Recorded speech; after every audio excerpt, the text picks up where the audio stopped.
Olá, quinto ano, tudo bem com vocês? Boa tarde. Vamos dar seguimento à nossa matéria de História, a unidade 4, Cultura dos Povos Antigos. Então, vamos fazer uma leitura, vocês vão acompanhando aí e depois a tia vai passar uma atividade sobre essas páginas que a tia acabou de ler para vocês. Povos Antigos, História e Cultura. Você já sabe que as primeiras formas de organização política surgiram há muito tempo. Elas começaram a se desenvolver entre os povos antigos. Na unidade anterior, estudamos brevemente o surgimento de uma dessas formas de organização política.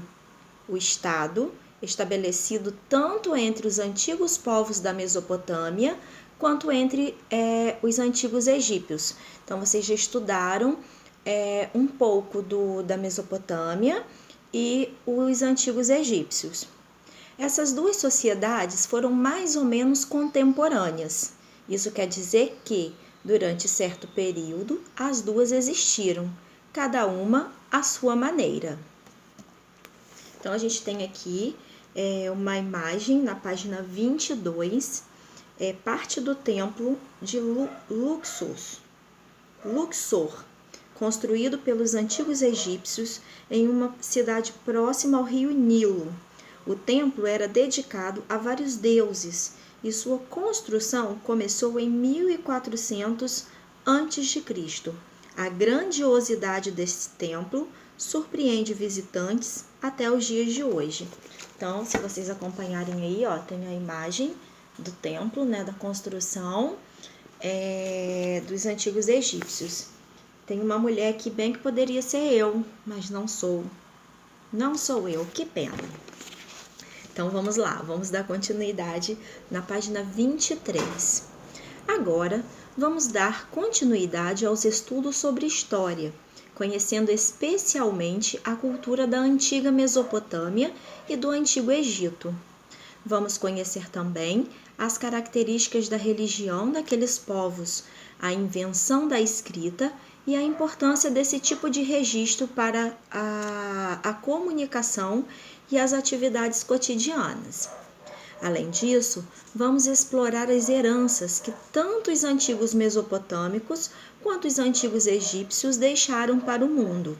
Para começar, que tal observar alguns exemplos de arte e arquitetura produzido por aqueles povos? Olha só, antes da gente dar continuidade, muitas obras, deixa eu lembrar, o Fórum de Campos, o antigo Fórum de Campos. Se a gente observar a fachada, ela tem umas colunas bem bonitas, bem trabalhadas. O que é isso? É voltada para a cultura antiga, são arquiteturas do passado. Essas arquiteturas do passado, elas ainda vivem atualmente entre nós em muitas obras, como o antigo Fórum de Campos, que nos faz lembrar a arquitetura do passado. A gente tem aqui na página 23 uma imagem do Egito e uma imagem da Mesopotâmia. E aí vocês podem observar melhor no livro de vocês na página 23, que se a tia virar aqui não aparece muito bem. Vamos para a página 24. Mesopotâmia, inventando a escrita. Atualmente, grande parte de nossa comunicação é realizada de maneira escrita, não é mesmo? A gente se comunica através da escrita. Aqui mesmo pelo WhatsApp, às vezes a gente até manda algum áudio, mas normalmente a gente utiliza a escrita. Com a internet, as mensagens de textos enviadas pelos celulares e utilizadas nas redes sociais se tornaram muito populares.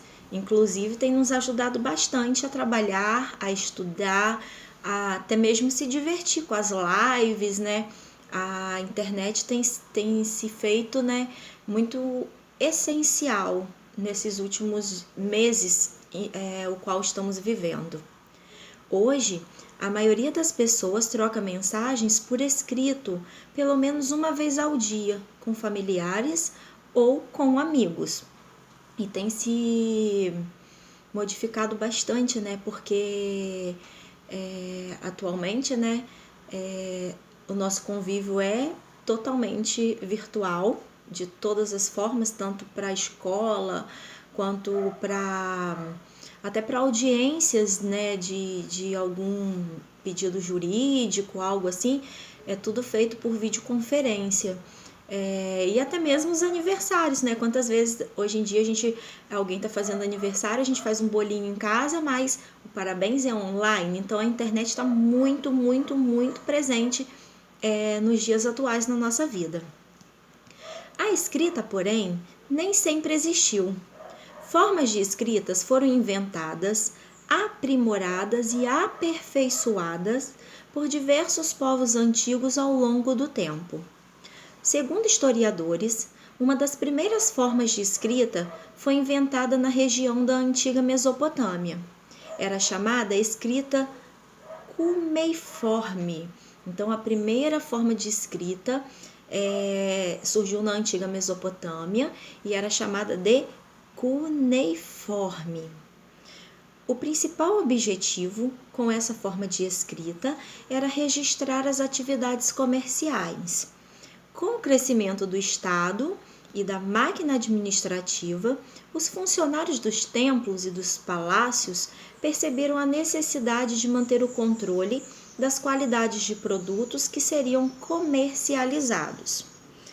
A gente tem aqui na página 24 uma placa de barro, tudo era gravado em parede, placas como essa daqui. O registro deles, né, era em forma a escrita deles era em forma de placas, né, de barro ou em paredes que eles escreviam. Possivelmente, né, feita na cidade de Uruk entre 3000 a.C. e 2900 a.C. Nesta placa estão registrados dados contábeis e de comércio, quantidade de grãos de cevada. E se vocês observarem aí, não é a escrita que a gente tem hoje em dia, né? Era escrita através de imagens, de desenhos, e eles entendiam, né? Como a gente entende a nossa escrita, né? O A, o B, o C, que formam sílabas, palavras, textos, eles compreendiam também através dos registros que eles faziam. Existia papel? Não, eles escreviam em placas de barro ou em paredes. Então, ficou curioso? Como surgiu a escrita? Que povos desenvolveram formas de escrita e para que atividades elas eram usadas? Então, no livro Pequenas Histórias da Escrita, você terá a oportunidade de conhecer um pouco mais sobre essa incrível história. Até eu fiquei curiosa porque eu também não conheço. Página 25. Escrita cuneiforme, que era a escrita dos povos da Mesopotâmia. A chamada escrita cuneiforme foi criada na antiga Mesopotâmia por volta de 3500 a.C. Ela foi inventada pelos sumérios, um dos povos que viviam na região. Essa escrita era feita em placas de barro com o auxílio de objetos em formato de cunha. O que é cunha? Tem uma observaçãozinha aí do lado. Pequena ferramenta feita de ferro ou madeira, usada para esculpir ou fazer marcas em pedras ou madeiras. Quer dizer, pedras ou madeiras não era simplesmente escrever também não tinha caneta. Então, eles tinham a cunha, que era uma espécie de caneta, né? E eles escreviam onde? No barro. As placas de barro com os registros escritos, ou seja, as tabuletas cuneiformes, eram em geral cozidas em fornos. Por quê? Quando a gente mistura o barro com água, ele vai ficar um pouco mole, e aí eles formavam as placas como se fossem papéis, vamos assim dizer. E aí, para que isso não não se apagasse, ninguém viesse ali, passasse a mão assim e apagasse, o que eles faziam? Eles assavam em fornos para que ficasse dura e ficassem eternas, né? Praticamente eternas. A escrita cuneiforme se popularizou com o tempo e passou a ser usada por outros povos da região da antiga Mesopotâmia, como os acadianos e os assírios. Como descrito na imagem anterior, seu principal uso foi a contabilidade e no comércio, mas, com o passar do tempo, também era usada no cotidiano, em documentos oficiais e religiosos. Porém, poucas pessoas sabiam ler e escrever na antiga Mesopotâmia. Essas funções ficavam a cargo dos sacerdotes e dos escribas. Olha como tudo era complicado. Nem todo mundo sabia ler e escrever. Não existia papel, era na escrita era em placas de barro, não existia caneta, eles usavam a cunha, que é uma espécie de caneta, né, como a tia falou, e aquela escrita muitas vezes não significava nada para a maioria das pessoas, porque não sabiam ler e escrever. Quem é que conseguiam este fato, essa proeza de ler e escrever? Eram os sacerdotes e os escribas. Na página 25, também tem uma placa aqui de barro com um registro daquela época. Vocês vão responder agora o jogo rápido da página 25 e eu vou dando continuidade aqui na página 26. O alfabeto fenício. Apesar de considerarmos que as primeiras formas de escrita foram criadas na antiga Mesopotâmia, é importante saber que outros povos antigos também foram, com o passar do tempo, inventando outros tipos de escrita. Os egípcios, por exemplo, também tinham a sua forma de escrita, como estudamos ao longo desta unidade. Outro exemplo de escrita era dos povos da antiga Fenícia. Por volta de 1000 a.C., o alfabeto fenício, criado por aquele povo, estava bem consolidado e já era usado em diversas regiões próximas ao mar Mediterrâneo. Então, quer dizer que lá na Mesopotâmia existia a forma escrita deles, mas os fenícios também tinham uma forma de escrita. O alfabeto fenício tinha 22 sinais, que representavam as consoantes. Mais tarde, ele foi sendo aperfeiçoado e passou a contar com as vogais. Então, a gente tem hoje o nosso alfabeto, que a gente consegue, como a tia falou, compreender, juntar sílabas, formar palavras e frases. Naquela época também existia uma forma de alfabeto, né, onde existiam 22 sinais que representavam consoantes e as vogais só surgiram depois. O antigo alfabeto fenício foi tão aprimorado e modificado ao longo de séculos que, com o tempo, ele deu origem ao alfabeto latino. Então, o alfabeto fenício, com o passar do tempo, foi sendo aprimorado e ele deu origem ao alfabeto latino. Esse é o alfabeto utilizado para escrever a nossa língua portuguesa. Então, o nosso alfabeto que a gente tem hoje, que a gente utiliza para a nossa escrita, para a nossa compreensão, ele surgiu então lá com os fenícios e ele foi sendo aprimorado, até que ele ficou conhecido como alfabeto latino e a partir daí deu origem ao nosso alfabeto, o que a gente utiliza hoje. A gente já tem aí na página 26 uma placa com as letras, né, do alfabeto, exemplos de registros com caracteres fenícios, feitos aproximadamente em 1000 a.C. Quer dizer, a forma de escrita dos fenícios, ela realmente é bem próxima às nossas letras, né? As letras do nosso alfabeto, bem diferente lá dos povos da Mesopotâmia, que era em forma meio que de desenhos. Já o dos fenícios é bem próximo, bem perto da nossa realidade. E qual ou diferente? Você viu que poucas pessoas sabiam ler e escrever na antiga Mesopotâmia. Isso também ocorria entre as demais sociedades antigas que desenvolveram formas de escrita. Ler e escrever eram, em geral, atividades para poucos, reservadas a pessoas que pertenciam a grupos superiores na sociedade.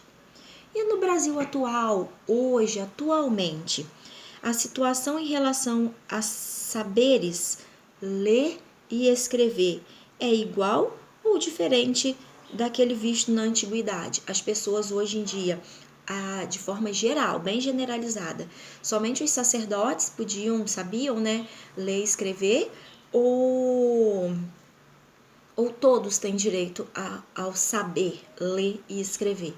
E aí, é igual ao antigo ou é diferente? E aí? Isso, quem respondeu diferente acertou. Por quê? Porque atualmente é estabelecido pela Constituição Federal de 1988 que todos, sem exceção, têm direito à educação. Lembra que a gente já falou que a gente tem direitos e deveres? Então, um dos nossos direitos é a educação. Escola para todos, escola principalmente de qualidade para todos. E isso está na nossa Constituição, é um direito. A gente não pode ficar sem a educação, porque é um direito. Página 27. Religião entre os povos da antiga Mesopotâmia. Os povos da antiga Mesopotâmia eram politeístas. O que significa um politeísta? Polissílaba. O que significa politeístas? Isso significa que eles cultuavam diversos deuses. Eles não tinham um único deus, eles cultuavam, acreditavam em vários deuses, por isso politeístas. Poli significa vários. O Enki, por exemplo, posso não estar pronunciando corretamente, era o deus ligado à água doce e à sabedoria. O deus Enlil era ligado ao ar. A deusa Instar representava a natureza e a fertilidade. Cada cidade tinha um deus protetor. Nas cidades, a construção de templos era algo muito importante. Para os antigos povos da região, os templos eram a moradia dos deuses na terra, e era ali que as cerimônias religiosas ocorriam. Então, templos eram igrejas e cada cidade tinha um templo e um deus. E para aquela comunidade, o Deus estava ali, presente ali dentro daquele templo, vivia ali para... A gente não vai à igreja para agradecer, mas a gente sabe que Deus está em todos os lugares. Na minha casa, na sua casa, em todos os lugares. E para eles, o Deus deles estava somente ali, dentro daquele templo. A diferença é essa. E como eles eram politeístas, eles acreditavam em vários deuses, então cada cidade tinha o seu templo e o seu Deus. Alguns povos da antiga Mesopotâmia, como os sumérios e os assírios, construíram templos chamados de zigurates. Essas construções tinham o formato aproximado de uma pirâmide, mas com degraus. Os zigurates eram considerados moradias dos deuses e eram tão sagrados que somente os sacerdotes podiam ter acesso ao seu interior.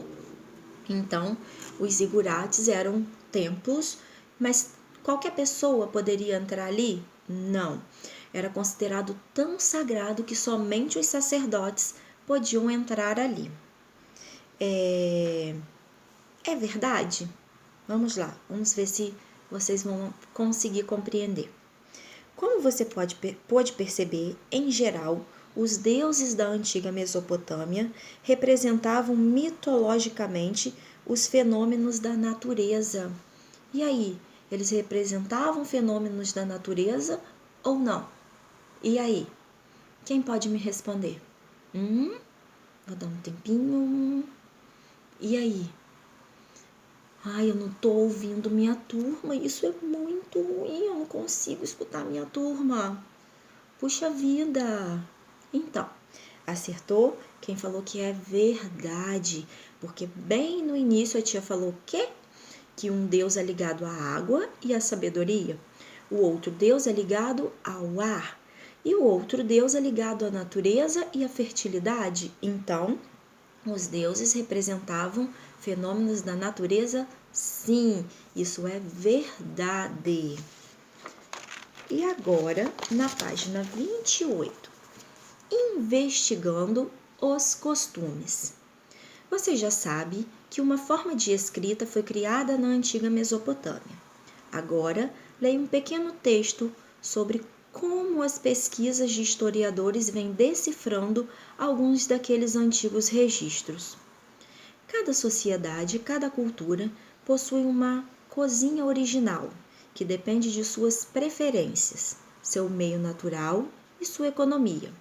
Somente com o advento da escrita, no final do quarto milênio antes de Cristo, que podemos conhecer os mais antigos sistemas de gostos e procedimentos tradicionais usados para a transformação dos alimentos, as receitas culinárias.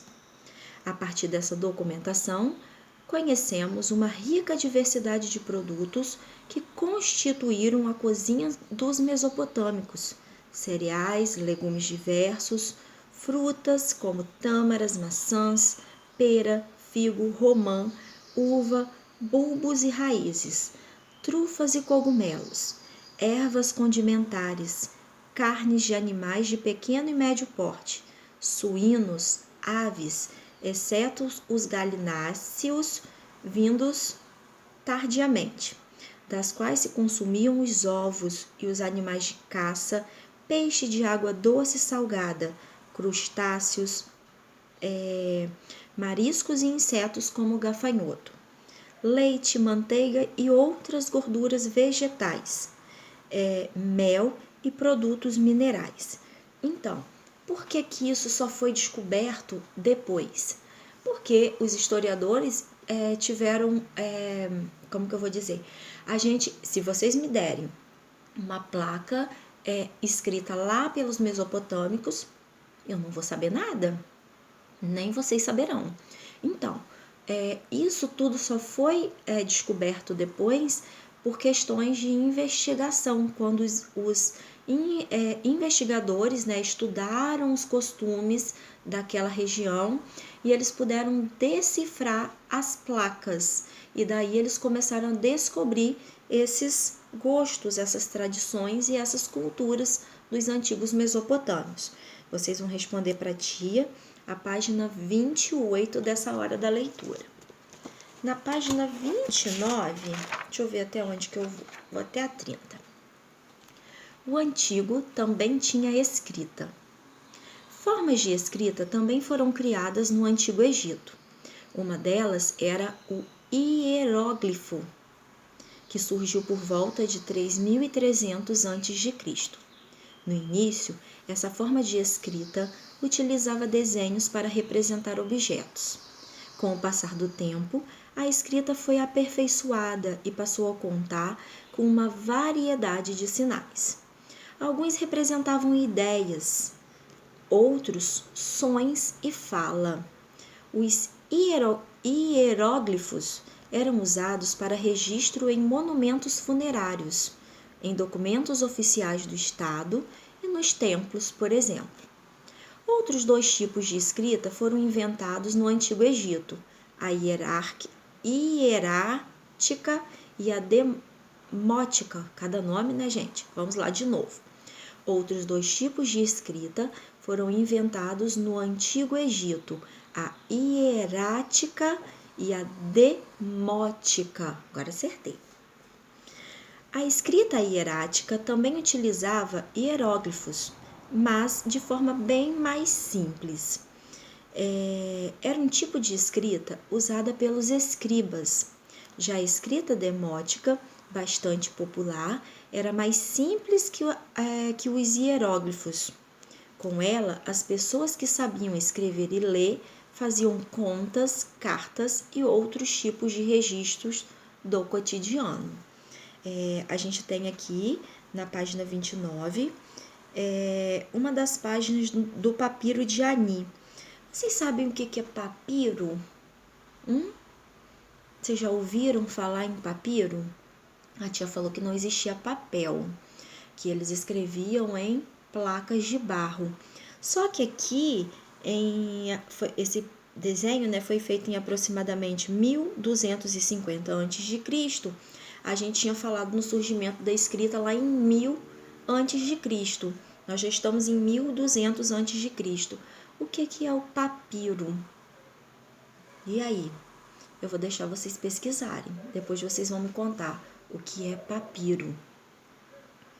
Os escribas. No Antigo Egito, poucas pessoas sabiam ler e escrever. As escolas faziam parte dos templos e funcionavam somente para as famílias que pertenciam à realeza, ou seja, pessoas ligadas ao faraó. A tia já falou para vocês que a educação hoje em dia, né, ela é determinada por lei, é um direito de todos, mas naquela época não. Somente quem tinha direito a estudar, para aprender a ler e a escrever, eram pessoas ligadas ao faraó lá no Antigo Egito. As pessoas que dominavam por completo os conhecimentos ligados à escrita e à leitura eram os escribas. Então, quem eram os escribas? Era como eu, os professores naquela época que dominavam a leitura e a escrita e que passavam para as pessoas. Todas as pessoas? Não, somente as pessoas ligadas ao faraó. Quem era o faraó? É como se fosse o rei, a pessoa que mandava lá no Egito. Eles estudavam durante muito tempo, até que conseguiram utilizar de maneira correta os cerca de 700 hieróglifos que existiam na forma de escrita egípcias. Esse era meio que o alfabeto, né, do Antigo Egito. Os escribas tinham uma posição importante na sociedade do Antigo Egito. A máquina administrativa egípcia era formada basicamente por escribas, quer dizer, quem dominava, quem tinha controle de tudo ali do poder eram os escribas.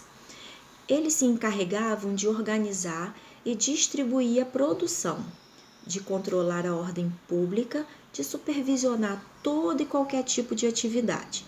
Obedeciam à autoridade dos faraós ou dos templos. A habilidade para escrever garantia uma posição superior na sociedade. Então, já que eles sabiam ler, eles eram os escribas, então eles tinham um poder hierárquico maior, quer dizer, eles tinham autonomia para mandar, para comandar, para liderar. Então, eu vou parar aqui na página 30, porque senão vai ficar muito cansativo. Eu vou pedir para que vocês copiem no caderno de história as perguntas sobre o conteúdo de história, esse conteúdo de história que eu vou colocar em PDF aí agora no grupo. Vocês vão assistir, né? Ter terminado de assistir ao vídeo e respondam esse questionário. E numa próxima aula a gente continua esse conteúdo, tá bom? Um beijo para vocês, a tia tá morrendo de saudade.